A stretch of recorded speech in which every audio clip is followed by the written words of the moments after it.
Hello बच्चों, कैसे हैं आप सभी।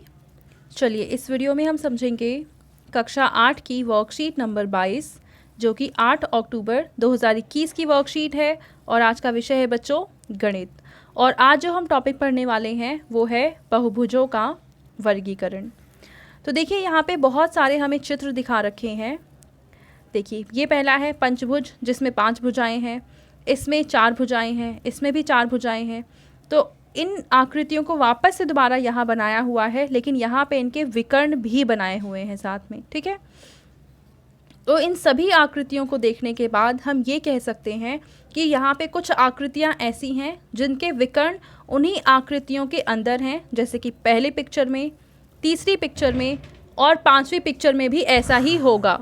देखो 5th स्ट्रक्चर में यहाँ पे इन्होंने डायगोनल्स बनाए नहीं हुए हैं, विकर्ण नहीं बनाए हुए हैं। आप बना सकते हैं पर इस आकृति में भी विकर्ण अंदर ही बनेंगे। लेकिन इसके अलावा हम बाकी आकृतियों की बात करें, जैसे कि यहाँ पे है, यहाँ पे एक विकर्ण बाहर है। अगर हम इसकी बात करें तो यहाँ पे एक विकर्ण बाहर है। इस आकृति की बात करें तो यहाँ पे 4 विकर्ण बाहर हैं, ठीक है। तो हम देख पा रहे हैं 2 तरह की आकृतियाँ हैं। कुछ आकृतियाँ ऐसे हैं जिनमें सभी विकर्ण अंदर की साइड है और कुछ आकृतियाँ ऐसी हैं जिसमें एक या एक से ज़्यादा जो विकर्ण हैं वो इस आकृति के बाहर निकले हुए हैं। तो इस आधार पर हम इन बहुभुजों को 2 वर्ग में डिवाइड कर सकते हैं। पहला है उत्तल बहुभुज जिसमें कि सभी विकर्ण आकृति के अंदर ही होते हैं, ठीक है बच्चों। और दूसरा है अवतल बहुभुज जिसमें एक या एक से ज़्यादा विकर्ण आकृति के बाहर होते हैं। तो अवतल बहुभुज इनमें से कौन कौन सा है? ये वाला है, इसके अलावा ये वाला है और इसके अलावा ये वाला भी है। लेकिन अगर हम उत्तल बहुभुज की बात करें तो उसमें ये वाला आता है, ये वाला है और ये वाला भी होगा, ठीक है। तो आपको ये समझ में आ चुका होगा अभी तक कि हम किस तरीके से विभाजित करें किसी आकृति को अवतल दर्पण में और उत्तल दर्पण में, ठीक है। चलो नेक्स्ट देखते हैं।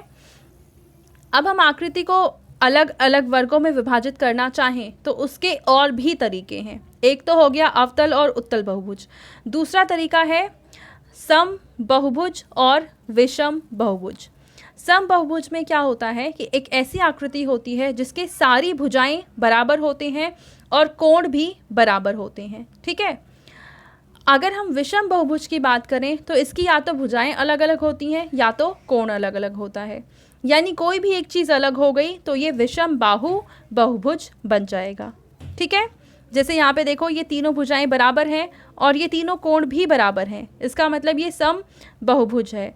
यहाँ पे भी सभी आकृतियाँ बराबर हैं और कोण भी सारे बराबर हैं, तो ये भी सम बहुभुज है। सेम यहाँ पे भी है और सेम यहाँ पे भी है। लेकिन हम इस आकृति की बात करें तो यहाँ पे ये इसके बराबर नहीं है, ना ही ये कोण इसके बराबर है, इसका मतलब ये विषम बहुभुज है और इन सब में भी वही चीज़ है, ठीक है।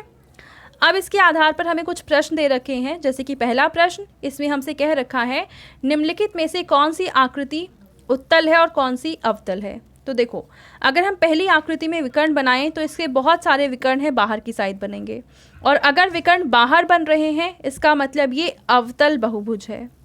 कैसा बहुभुज है? अवतल। अगर हम दूसरी आकृति की बात करें तो इसके सारे विकर्ण अंदर ही बनेंगे, इसका मतलब ये उत्तल बहुभुज है, ठीक है।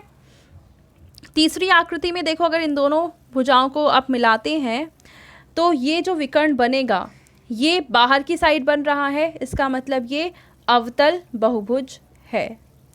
और अगर हम चौथी आकृति की बात करें तो इसमें सिर्फ 2 विकर्ण बनेंगे और दोनों अंदर की साइड बनेंगे, तो इसका मतलब ये भी उत्तल बहुभुज है।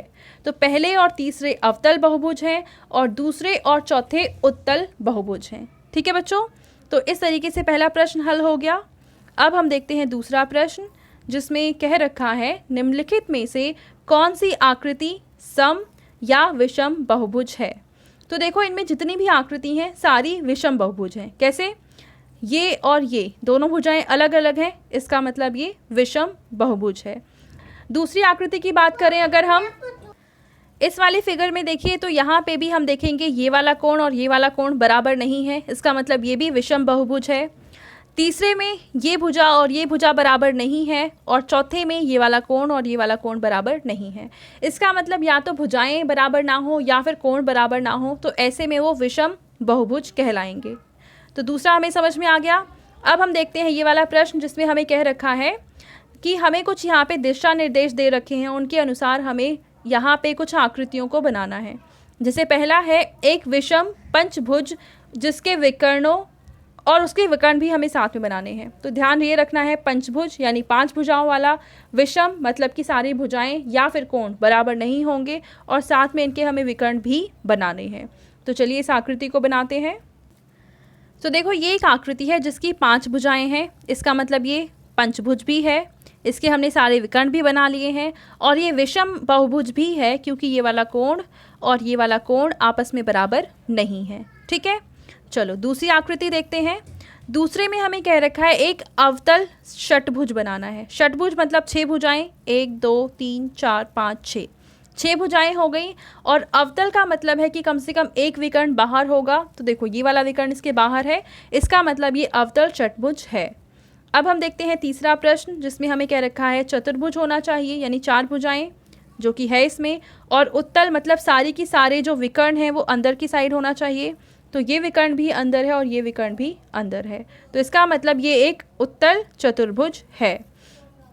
चौथे प्रश्न की बात करें तो एक सम षटभुज होना चाहिए। षटभुज जिसकी सारी भुजाएं बराबर हों, 1 2 3 4 5 6, ठीक है, और सारे कोण भी यहाँ पे बराबर हैं, सारी भुजाएं बराबर है, सारे कोण बराबर हैं, और 6 भुजाएं हैं, इसका मतलब ये एक सम षटभुज बन चुका है। ठीक है बच्चों, तो ये थी आज की हमारी मैथ्स की वर्कशीट। आई होप आपको ये बहुत अच्छे से समझ में आ चुकी होगी। एंड अगर आपको ये वीडियो पसंद आई है तो इसको ज़रूर लाइक करें, अपने फ्रेंड्स के साथ शेयर करें और इस चैनल को सब्सक्राइब कर लें। Thank you.